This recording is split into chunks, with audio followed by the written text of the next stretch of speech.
नमस्कार। सबसे पहले मैं आप लोगों को सॉरी बोलना चाहूँगा कि मैं आप बहुत दिन से कोई वीडियो अपलोड नहीं कर पाया। उसका रीज़न ये था कि मैं अपने एग्ज़ाम में बहुत बिज़ी था और उसकी मुझे खुशी ये है कि मेरा रिज़ल्ट अच्छा रहा।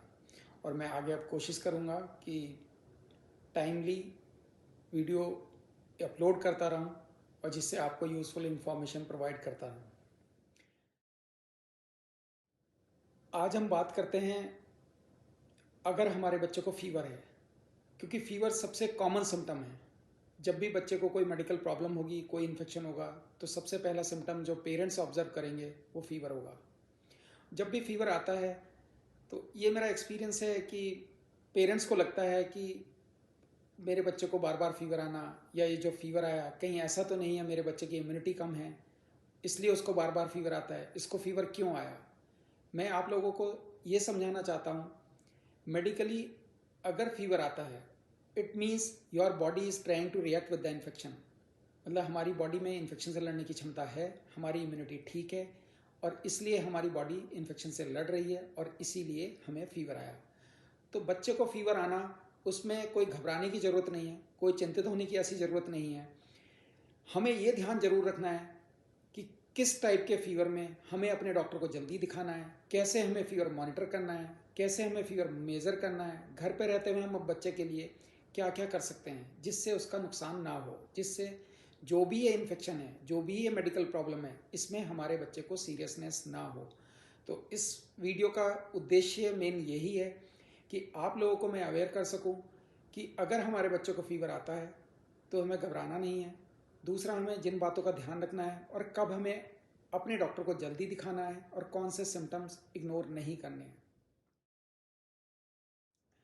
तो पहले बात करते हैं कि जब फीवर को मेज़र कैसे करना है और मॉनिटर कैसे करना है।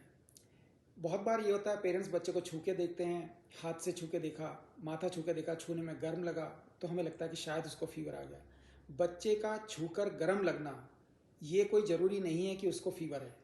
तो इसलिए मेरा सजेशन है कि आप उसका फीवर ज़रूर मेज़र करें और डिजिटल थर्मामीटर इसके लिए बेस्ट होगा।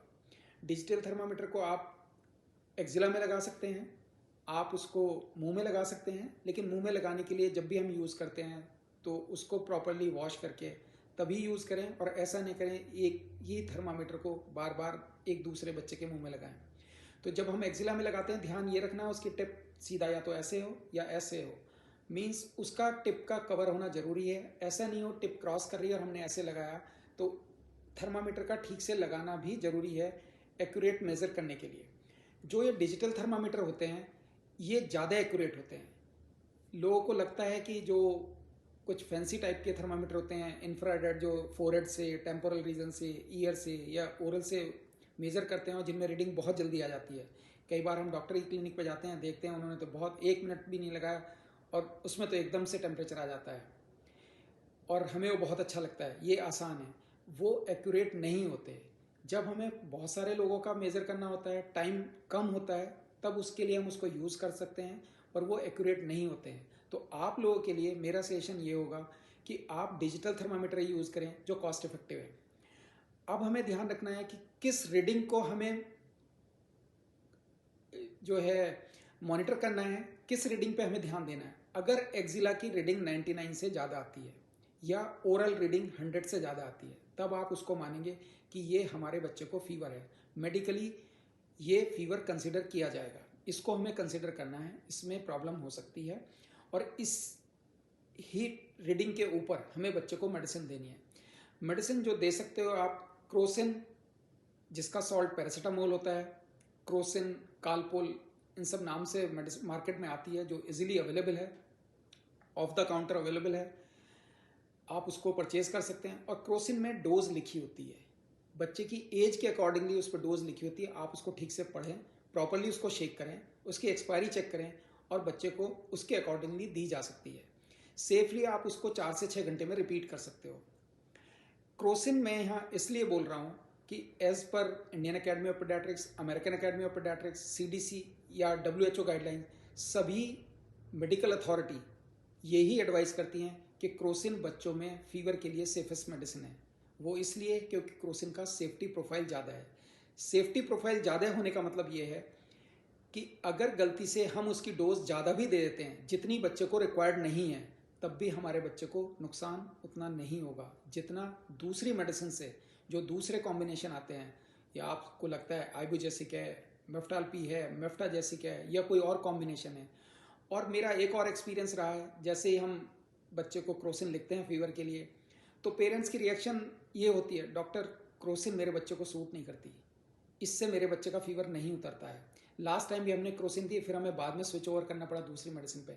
तो मैं फिर से इसी चीज़ पे एम्फेसाइज करना चाहूँगा कि आप अपने बच्चे को अपने से क्रोसिन ही दें फीवर के लिए, क्योंकि वो सेफ है, उसमें आपके बच्चे को रिस्क कम है। जो दूसरे कॉम्बिनेशन है, भले ही आपके डॉक्टर ने दिए हों, भले ही आपके रेगुलर पीडियाट्रिशियन ने दिए हों, लेकिन आप उनको अपने पीडियाट्रिशियन या अपने डॉक्टर की बिना एडवाइस के ना दें, क्योंकि उनमें उनके साइड इफ़ेक्ट्स ज़्यादा होते हैं और उनके साथ बच्चे को रिस्क ज़्यादा है। तो हमें क्रोसिन ही देना है। 4 से 6 घंटे में आप रिपीट कर सकते हैं। डोज जो उस पर लिखी होती है उसके अकॉर्डिंगली आप अपने बच्चे को दे सकते हैं। दूसरी इंपॉर्टेंट चीज़ ये है कि हमें, जो हमने टेम्परेचर मेज़र किया बच्चे का, मेरी एडवाइस ये होगी कि आप उसका एक चार्ट भी बनाएं। मीन्स आपने जिस टाइम पे बच्चे का टेम्परेचर देखा, और वो टेम्परेचर देखा, आपने टाइम नोट किया, आपने टेम्परेचर की रीडिंग नोट की, और आपने क्या एक्शन लिया। एक्शन मीन्स आपने बच्चे को मेडिसिन दी या मेडिसिन आपको नहीं देनी पड़ी, तो उससे आपको आइडिया लगेगा। आप खुद मॉनिटर कर सकते हैं, मेरे बच्चे को हर 6 घंटे में फीवर आ रहा है, मुझे हर 6 घंटे में मेडिसिन देनी पड़ती है, या मुझे अब की बार जो है कल 6 घंटे में दी थी, आज मेरे बच्चे को 12 घंटे में फीवर है। और उस चार्ट को आप अपने डॉक्टर को भी दिखाते हैं, तो उनके लिए भी आसानी हो जाती है फीवर के पैटर्न को मॉनिटर करने के लिए। तो ये एक सजेशन है कि अगर आप बच्चे का फीवर मेज़र करते हैं तो काइंडली उसको नोट भी करें, तो वो ज़्यादा अच्छा होगा। दूसरा, आपने क्रोसिन दे दी, मेडिसिन देने से भी ज़्यादा इम्पॉर्टेंट चीज़ जो मेरी नज़र में है कि बच्चे का हाइड्रेशन मेंटेन रखें। हाइड्रेशन उसका मेंटेन होगा तो आपके बच्चे को फीवर कम आएगा, फीवर उतना राइज नहीं करेगा, जल्दी उतरेगा, प्लस आपका बच्चा जल्दी रिकवर करेगा और उसको उतनी वीकनेस फील नहीं होगी। तो ये भी बहुत ज़रूरी पार्ट है कि आप बच्चे का हाइड्रेशन मेंटेन रखें। उसके लिए आप बच्चे को नॉर्मल पानी पीने को दे सकते हैं। कोशिश करें सिप बाय सिप बार बार पानी पीने को दें। आप उसको ORS दे सकते हैं, मार्केट वाला ORS दे सकते हैं, या ORS आप घर पे भी बना सकते हैं कि जैसे 1 गिलास पानी, उसमें 1 चम्मच चीनी, चुटकी भर नमक और आधा नींबू, ये होममेड ORS बन जाता है, जिसका टेस्ट कई बार बच्चों को मार्केट वाले ORS से ज़्यादा पसंद आता है। तो ये भी दिया जा सकता है। आप बच्चे को नारियल पानी दे सकते हैं, वेजिटेबल सूप दे सकते हैं, फ्रूट जूसेस दे सकते हैं, और कोशिश करें कि बच्चे को स्मॉल एंड फ्रीक्वेंट, अभी थोड़ी देर बाद फिर थोड़ा दिया, उसको फोर्स ना करें। क्योंकि जब भी फीवर होता है, जब भी कोई मेडिकल इलनेस होती है, तो थोड़ा टेस्ट उतना अच्छा नहीं लगता है, तो ये एक नॉर्मल सी चीज़ है। और एक जो मेरी ऑब्जर्वेशन है कि जब बच्चे को फीवर हाई ग्रेड आता है तो पेरेंट्स को पता नहीं होता है, उन्हें समझ नहीं आ रहा था क्या करना है, तो वो कई बार अनजाने में गलती करते हैं। गलती इन द सेंस, कई बार जब बच्चे को फीवर चढ़ना शुरू होता है तो बच्चा कांप रहा होता है, किटकिटा रहा होता है, शिवर कर रहा होता है, दांत किटकिटा रहा होता है, तो उनको भी लगता है कि बच्चे को बहुत ठंड लग रही है। बच्चा भी कई बार बोलता है कि मम्मा मुझे बहुत ठंड लग रही है, तो वो उसको कवर करते हैं, एक शीट से, चादर से कर सकते हैं, या ब्लैंकेट, क्विल्ट, तो वो उसको लेयर बाय लेयर उसको और रैप कर देते हैं। तो इस कंडीशन में क्या होगा कि जब आप बच्चे को ज़्यादा रैप करोगे, बच्चे को ज़्यादा कवर करोगे, तो उसमें उसको थोड़ी देर के लिए कंफर्ट तो फील हो सकता है, जो उसको ठंड लग रही थी, लेकिन ये फीवर उसका राइज करेगा, और ज़्यादा तेज़ी से राइज करेगा, और फिर जल्दी से उतरेगा नहीं। तो इसलिए कोशिश करना है, जब भी बच्चे को फीवर चढ़ना शुरू होता है, उसको ठंड लगती है, तो उसको एक सिंपल एक शीट में कवर कर दें, जिससे वो थोड़ा कंफर्ट फील करे, पर उसको ओवरलैप ना करें, ओवर कवर्ड ना करें, एक्स्ट्रा कवर, एक्स्ट्रा लेयरिंग उसको ना करें, और बच्चे को सिप बाय सिप पानी पीने को दो। मेरा सजेशन होगा कि बच्चे को हल्का सा गुनगुना पानी, mild lukewarm water, sip by sip पीने को दोगे तो उसको ठंड लगना कम हो जाएगा और वो जल्दी अच्छा फील करने लगेगा। यहाँ मैं ये भी बताना चाहूँगा कि ऐसा कोई मेडिकल गाइडलाइंस के अकॉर्डिंगली ऐसा नहीं है कि जब बच्चे को ठंड लग रही है तो उसको गुनगुना पानी देना ज़रूरी है। ये मेरा लगभग 18-20 साल का एक्सपीरियंस है, जिसके बेसिस पे मैं आपको ये कहना चाहता हूँ कि जब बच्चे को ठंड लगनी शुरू होती है तो उसको आप हल्का गुनगुना पानी दे सकते हैं, तो उससे उसको उतनी ठंड नहीं लगेगी और वो ज़्यादा कंफर्टेबल फील करेगा। बच्चे को पानी देना है, बच्चे को नारियल पानी देना है, बच्चे को ORS दे सकते हैं। और एक और गलती कई बार पेरेंट्स करते हैं कि वो माथे पे, फोरहेड पे या तो आइस पैक या हैंकी भिगो के कपड़े में या कुछ कोई भी कपड़ा उसको रख देते हैं, और वो समझते हैं कि, और ये एक्सपेक्ट करते हैं कि अब तो हमने माथे पे आइस पैक रख दिया, अब तो फीवर उतर जाना चाहिए, कि डॉक्टर हमने आइस पैक भी रखा, हमने जो है माथे पट्टियाँ भी रखी, लेकिन उसका फीवर नहीं उतरा। तो आपको ये समझना है, जो आप यहाँ माथे पे पट्टी रखते हैं या आइस पैक रखते हैं, तो वो बॉडी के हार्डली 1 to 2 सरफेस एरिया को कंडक्ट करता है। मीन्स बॉडी का जो हीट इवापोरेशन है वो सिर्फ 1 to 2% से होगा, क्योंकि उसका कंडक्शन का एरिया सिर्फ यही होगा। तो उससे इतना ज़्यादा फायदा नहीं होगा जितना हम एक्सपेक्ट करते हैं। इससे ज़्यादा अच्छा होगा कि आप बच्चे के कपड़े कम कर दें, एक छोटे से टॉवल को या कोई कपड़े को नॉर्मल पानी में या हल्के गुनगुने पानी में भिगोएं, उसको निचोड़ दें, फिर उससे पूरे शरीर को स्पॉन्ज करते हैं। और शरीर को स्पॉन्ज उसके पूरे शरीर को करें, उसके हाथ पैर, अगर बच्चा सीधा लेटा हुआ तो उसको बैक साइड से भी कर सकते हैं, उसके सर को भी पोंछ सकते हैं, फेस को भी पोंछ सकते हैं, और उसके एक्सिलर, ये सारे जॉइंट्स के, इनको भी आप पोंछ सकते हो। और आप ऐसा रिपीटेडली करोगे। जब आप करोगे ऐसा, तो कुछ देर में ही बच्चे का फीवर उतर जाएगा। अब कई बार सिचुएशन ये होती है कि बच्चे को फीवर बहुत हाई ग्रेड है, पेरेंट्स के पास कोई मेडिसिन भी नहीं है, और इतनी जल्दी में मेडिसिन हम ला भी नहीं सकते, और कुछ समझ नहीं आता कि हम क्या करें, और लगता है कि इतनी देर पानी की पट्टी करूँगी या कुछ इसको स्पॉन्ज करूँगी, कहीं फीवर और ज़्यादा न बढ़ जाए। मदर को भी घबराहट हो रही थी। इस सिचुएशन में जब आपको कुछ समझ नहीं आ रहा, फीवर बहुत हाई ग्रेड है, आपने देखा 103 104 है, कोई मेडिसिन आपके पास नहीं है, आपको कुछ समझ, तो मेरा सजेशन होगा आप इस सिचुएशन में बच्चे को नॉर्मल पानी से या हल्के गुनगुने पानी से नहला सकते हैं। उसमें बच्चे को रिस्क कम है, मीन्स इतना नुकसान नहीं होगा। क्योंकि कई बार जब फीवर सडनली राइज करता है, बहुत तेज़ी से राइज करता है 103 104, तो उसमें बच्चा कई बार बहकी बहकी बात करने लगता है। इस हाई ग्रेड फीवर में थोड़ी बहकी बहकी बात करना, जिसको मेडिकली हम फेब्राइल डिलीरियम बोलते हैं, तो ये एक नॉर्मल चीज़ है हाई ग्रेड फीवर में होना, बिकॉज ऑफ ब्रेन इरिटेशन आप बोल सकते हैं। और हमें इस चीज़ में हमें नोटिस करना है कि जब बच्चे का फीवर उतर जाता है तो उसके बाद बच्चा नॉर्मल बिहेव करता है, नॉर्मल बातें करता है, तब इसमें इतनी चिंता की बात नहीं है। लेकिन हाँ, ये ध्यान रखना है, जिस बच्चे को हाई ग्रेड फीवर आया, उस फीवर में बच्चा बहकी बहकी बात कर रहा था, लेकिन फीवर तो उतर गया। फीवर आपने देखा पहले 104 था, अब आपने मेज़र किया तो वो 101 100 या 102 है, और अभी भी बच्चा बहकी बहकी बात कर रहा है फीवर उतरने के बावजूद भी। तो ये इंडिकेट करता है कि इसमें सीरियसनेस हो सकती है, इसको आपको इग्नोर नहीं करना है। तो इम्पॉर्टेंट चीज़ ये है, सबसे पहली चीज़ हमें बच्चे का फीवर मेज़र करना है, डिजिटल थर्मामीटर से देखना है। अगर बगल में रीडिंग 99 है तब कंसीडर करना है, या ओरल रीडिंग 100 से ज़्यादा है तब हमें कंसीडर करना है। इसके रीडिंग से ज़्यादा आने पे ही बच्चों को मेडिसिन देनी है, और मेडिसिन की प्रेफरेंस क्रोसिन देनी है। 4 to 6 आवर्स बाद हम रिपीट कर सकते हैं। जो दूसरी फीवर की मेडिसिन है उसमें कोशिश करेंगे कि अपने पीडियाट्रिक डॉक्टर से पूछ के ही दूसरी कोई मेडिसिन दें। एक इम्पॉर्टेंट चीज़ ये, मेजॉरिटी ऑफ द टाइम बच्चों में फीवर आने का सबसे कॉमन कॉज वायरल होता है। वायरल हम ऐसे नहीं कह सकते कि ये वायरल ही होगा, आपको ये नहीं समझ, लेकिन सबसे कॉमन कॉज वायरल होता है। और वायरल हम तब कह सकते हैं अगर हमारे बच्चे को कोल्ड कफ भी है, हल्का सा फीवर है, घर परिवार में भी किसी और को पिछले 1-2 दिन में सर्दी जुकाम खांसी थी, उसको भी फीवर था, या बच्चे के close friend, close circle, class में भी 2-3 बच्चों को जो उसके क्लोज कॉन्टैक्ट में उनको फीवर, कोल्ड कफ है, तब हम कह सकते हैं कि शायद ये वायरल फीवर हो सकता है। ये मैं सिर्फ इसलिए आपको बताना चाहता हूँ कि हम हर फीवर को ये नहीं मान सकते ये वायरल है। और वायरल कहने का मतलब सिर्फ ये है कि किसी भी वायरल फीवर में किसी एंटीबायोटिक की ज़रूरत नहीं है। तो सिंपली आपको ये समझना है कि फीवर में, हर फीवर में आपको एंटीबायोटिक देने की ज़रूरत नहीं है।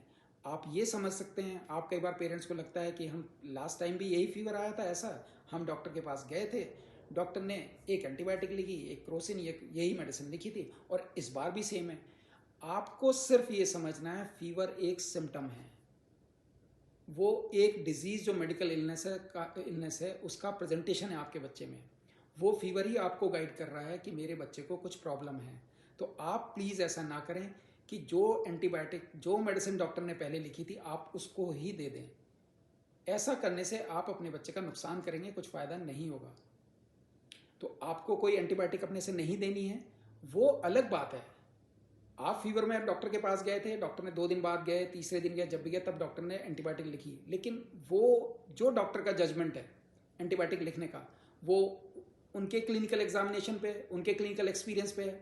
उनको लगा हो शायद कि भाई ये बैक्टीरियल भी हो सकता है, ये कोई सुपर एडेड इन्फेक्शन भी हो सकता है, या इसमें सीरियसनेस हो सकती है, मैं इसलिए एंटीबायोटिक लिख रहा हूँ। मैं ये बात सिर्फ आपको ये समझाना चाह रहा हूँ, आप प्लीज़ अपने बच्चे को अपने से एंटीबायोटिक ना दें, तो आप अपने बच्चे का ज़्यादा अच्छा करोगे। नेक्स्ट, अब हमें ध्यान रखना है कि हम इस तरह से डिवाइड कर सकते हैं कि एज ग्रुप वाइज मैं इसलिए बोल रहा हूँ क्योंकि इससे आपको समझना आसान होगा। अगर बच्चे की एज ग्रुप 3 महीने से छोटी है, या बच्चा हमारा 3 महीने से 2 साल एज ग्रुप का है, या हमारा बच्चा 2 साल से बड़ा है, मीन्स 5 साल का या उससे बड़ा बच्चा, जितना बच्चा छोटा है, जितना बच्चे की एज कम है, आप ये समझो कि उसको रिस्क उतना ही ज़्यादा है। उसको जो भी इन्फेक्शन है उसमें सीरियसनेस होने के चांसेस ज़्यादा हैं।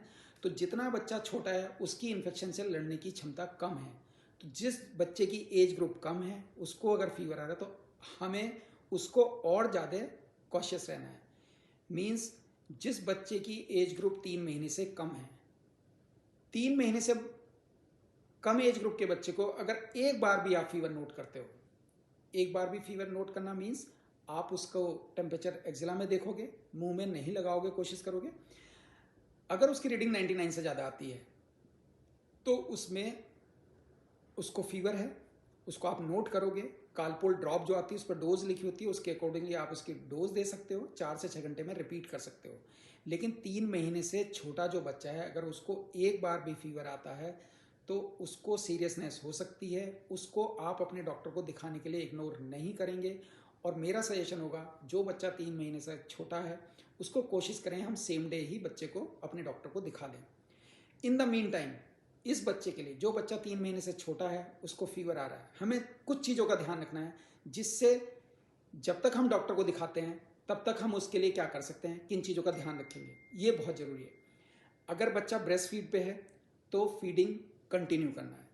और कई बार ये होता है कि सपोज करो मदर को भी फीवर आ रहा था, या फैमिली मेम्बर किसी और को फीवर है, फिर मदर को फीवर हो गया और बच्चा मदर के फीड पे है, तो पूरी फैमिली को ये लगता है जो मदर को कल फीवर आ रहा था और मदर जो फीड बच्चे को करा रही है इससे बच्चे को फीवर हो गया। ऐसा नहीं है। इस चीज़ को बहुत ध्यान रखना है। जो बच्चा ब्रेस्ट फीड पे है उसको अगर फीवर आता है, भले ही मदर को फीवर भी है, भले ही मदर को कोई प्रॉब्लम भी है, तो उसका फीडिंग कंटिन्यू रखें। ये ना करें कि मदर उसको फीड नहीं कराए। मदर अपनी डाइट अच्छी रखें, जो मेडिसिन डॉक्टर ने एडवाइस करी है उसको लें उसके अकॉर्डिंगली। और कोई मेडिसिन डॉक्टर के अकॉर्डिंगली मदर ले सकती है, उसमें कोई प्रॉब्लम नहीं, क्रोसिन में कोई प्रॉब्लम नहीं, या जो एंटीबायोटिक या जो मेडिसिन बताते हैं उनमें भी शायद बच्चे को कोई प्रॉब्लम नहीं होगी। आप ये मान के चलें, अगर आप बच्चे को फीड नहीं देंगे, आपको फीवर है या आप मेडिसिन ले रहे हैं, तो उसमें आप अपने बच्चे का नुकसान ज़्यादा करोगे। आप फीडिंग कंटिन्यू रखोगे तो उससे आपके बच्चे की भलाई ज़्यादा है। भलाई, जो फीवर आपको है उसकी इम्यूनिटी आपके अंदर डेवलप हो रही है, तो उसकी एंटीबॉडी भी आपके मिल्क से उसको ट्रांसफ़र हो सकती हैं, तो उसको और प्रोटेक्शन मिल सकता है। तो आप प्लीज़ अपना फीड कंटिन्यू रखें। ऐसा कोई मेडिकल गाइडलाइंस नहीं कहती कि मदर को अगर फीवर है तो मदर बच्चे को फीड नहीं कराए। तो इस चीज़ का ध्यान रखना है, बच्चे की फीडिंग कंटिन्यू रखनी है। हमें ऑब्जर्व करना है कि बच्चा मदर को एक्टिव लग रहा है कि नहीं। जब बच्चे को फीवर है या उसके बाद में बच्चा सुस्त तो नहीं लग रहा, और ये मदर जज कर सकती है दूसरे फैमिली मेंबर के कंपैरिजन में कि दूसरों को कैसा लग रहा है। उससे ज़्यादा इंपॉर्टेंट चीज़ ये है जो मदर बच्चे को फीड करा रही है उसको कैसा लग रहा है। यहाँ इस चीज़ पे ध्यान देना ज़रूरी है और इसको कंसिडर करना ज़रूरी है। मैं ये बात सिर्फ इसलिए बोल रहा हूँ क्योंकि जो मेरा भी एक्सपीरियंस है, मैंने देख कई बार मदर बोलती है डॉक्टर मेरे को बच्चा ठीक नहीं लग रहा है, इससे फीवर था, मुझे थोड़ा सुस्त लग रहा था, लेकिन तभी दादी नानी या कोई दूसरा बड़े मेंबर, अरे नहीं इतना सुस्त नहीं था, बच्चा तो एक्टिव है, इनको वैसे ही लग रहा। तो हमेशा ये मानना है कि जो मदर को लग रहा है उसको मानो आप, क्योंकि मदर इज द बेस्ट जज, क्योंकि वो कांस्टेंट ऑब्जर्वर है। मदर के वो क्लोज कांटेक्ट में है बच्चा 24 घंटे, तो मदर का स्टेटमेंट को आप उसको डिनाई नहीं कर सकते और नहीं करना चाहिए। ये मेरा एक सजेशन है। मदर को लगता है बच्चा सुस्त है, तो आपको ये मानना चाहिए फैमिली मेंबर को कि बच्चा सुस्त हो सकता है, इसको अच्छा है कि हम चेक करा लें। फीडिंग कंटिन्यू रखना है, चेक करना है, मदर से पूछ सकते हैं कि बच्चा आपको एक्टिव लग रहा है, सुस्त लग रहा है। बच्चे के हाथ पैर छू के देखें, हथेली और तलवे छू के देखें, वो उसके पेट जितने गर्म लगने चाहिए। बच्चे के हाथ पैर फीवर में भी ठंडे नहीं लगने चाहिए। और ये ऑब्जर्व करना चाहिए बच्चे ने यूरिन कब किया, 6 घंटे में उसको एक बार यूरिन जरूर करना चाहिए। भले ही बच्चा 3 महीने से छोटा है, उसको फीवर आया, आपने घर पे उसको मेडिसिन दे दी, क्रोसिन कालपोल ड्रॉप जो थी, जैसी डोज उस पर लिखी हुई थी उसके अकॉर्डिंगली आपने फीडिंग कंटिन्यू रखा मदर का, या जो दूसरा टॉप फीड अगर दे रहे हैं, वैसे कोशिश हमेशा मेरी एडवाइस ये है कि हर बच्चे को 6 मंथ तक सिर्फ मदर का फीड दें, उसको किसी और चीज़ की ज़रूरत नहीं होती है। जो बच्चा सिर्फ ब्रेस्ट फीड पे होता है 6 मंथ तक, उसके बीमार होने के चांसेस बहुत कम होते हैं। और आप लोगों को ये शायद मालूम भी नहीं है कि जो मदर बच्चे को ब्रेस्ट फीड कराती है उसको आगे चल के होने वाली कुछ बीमारियां बहुत कम होती हैं, इन रेस्पेक्ट टू जो मदर बच्चे को फीड नहीं करा रही होती है। लेकिन ब्रेस्ट फीडिंग पे और फीडिंग के उसमें मैं एक अलग से वीडियो बनाऊंगा, वो जब मैं उसको बनाऊंगा तब आपको शेयर करूंगा। बस अभी सिंपल इतना समझ लें कि 6 मंथ तक बच्चे को ब्रेस्ट फीडिंग कराना बहुत ज़रूरी है। और ये बड़े लोग भी जो बोलते हैं, ये कोई इसमें कोई गलत नहीं है कि माँ का दूध बच्चे के लिए अमृत है। सच में वो आप उसको मान के चलें, वो उसके लिए अमृत ही है। तो बच्चे की फीडिंग कंटिन्यू रखेंगे, उसके हाथ पैर छू के देखेंगे, वो पेट के जितने ठंडे तो नहीं लग रहे, सॉरी, उसके हाथ पैर का टेम्परेचर उसके पेट के जितना ही गर्म लगना चाहिए। उसके हाथ पैर का टेम्परेचर पेट के कंपैरिजन में ठंडा नहीं लगना चाहिए। ठीक है, आप चेक करेंगे कि बच्चे ने यूरिन कब से नहीं किया, हर 6 घंटे में एक बार यूरिन करना चाहिए। और कोशिश करेंगे फर्स्ट डे ही, सेम डे हम बच्चे को अपने डॉक्टर को दिखा लेंगे। वो इसलिए क्योंकि जो बच्चा छोटा है उसकी इन्फेक्शन से लड़ने की क्षमता कम है, उसको जो भी इन्फेक्शन है वो बहुत जल्दी सीरियसनेस ले सकता है, इसलिए। और जब तक हम डॉक्टर को दिखाएं, फीडिंग कंटिन्यू रखें, प्रीफरेबली ब्रेस्ट फीडिंग। फीवर के टाइम में हो सकता है बच्चा थोड़ा कम फीड ले रहा हो, उस स्टेज में मदर को ये करना है कि अपनी डाइट अच्छी रखें और फ्रीक्वेंट फीड कराएं और जल्दी जल्दी कराएं। अगर पहले 3 घंटे में कराती थी तो अब 2 घंटे में करा सकती हैं, उसमें कोई प्रॉब्लम नहीं। फीड ऑन डिमांड, कोई क्लॉक फिक्स नहीं है बच्चे के लिए कि हर 2 घंटे में कराना है, उसको ऐसी आदत डालनी है, ऐसा नहीं करना। फीड ऑन डिमांड, जब आपको लगता है मेरा बच्चा भूखा है तब आप बच्चे को फीड कराओ, सिंपल। ठीक है, तो ये बात हुई अगर बच्चा हमारा 3 महीने से छोटा है, तब उसके लिए क्या केयर करनी है, किन चीज़ों का ध्यान रखना है, कब हमें डॉक्टर को दिखाना है।